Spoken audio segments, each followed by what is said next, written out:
আসসালামু আলাইকুম রহমতুল্লাহ। কিতা অবস্থা? আমার ভালো আছেন? আলহামদুলিল্লাহ আমি ভালো আছি। লাইফে এনজয় করতে হলে ডেলিভারি কামাও সবাই খেলাম। আজকে মানে নিজের চৌকে না থাকলে বিশ্বাস করা যায় না। আজকে এমন একটা জায়গাতে আইছি মানে নিজে আয়া দেখিও অবাক হয়ে গেছি।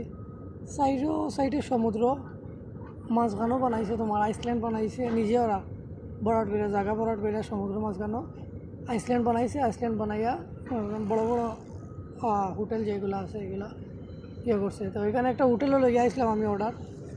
প্রায় আমি দেখাই আপনারা, আমার হোটেলটা হয়েছে প্রায় ওই পাশে, ওইখানেও ওই বড় যেটা দেখা যায় ওইটাই। তো এখানে একটু মানে পলিসি থাকার কারণে, প্রাইভেট পলিসি থাকার কারণে ভিডিও করতে পারছি না। তো আপনার লগে একটু শেয়ার করি আইসি হিসাবে।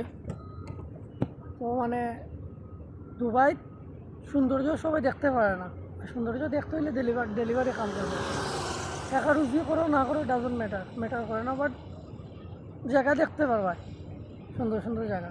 তারপরে ওর পাশেও আমি দেখাই, দেখেন ওই সাইডেও বানার আবার, কিন্তু বিশ্বাস করার মতন নয়। বিশ্বাস করবানি আপনারা, আমি জানি না।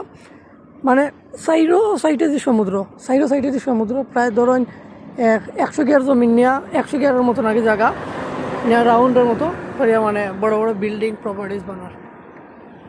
তারপরে রোডগুলো দেখো না, আমাদের বাংলাদেশের রোড। আর মানে এটা এগোইছে, এই রোড যে গইছে মানে সমুদ্রের মাঝখানোর রোড, মানে অত উন্নত। তারপরে এগুলার মানে আরও কাজ বাকি আছে, এখনও মানে কাজ পুরোপুরি হয়েছে না, কাজ চলে সামনে। অত ভালো রোড। আর আমরা বাংলাদেশের হাইওয়ে রোড দেখলে, আমরা ঢাকা টু সিলেট রোড দেখলে মাথার বেদনা শুরু হয়ে যায়, 3 দিন লাগে যায় বুঝি।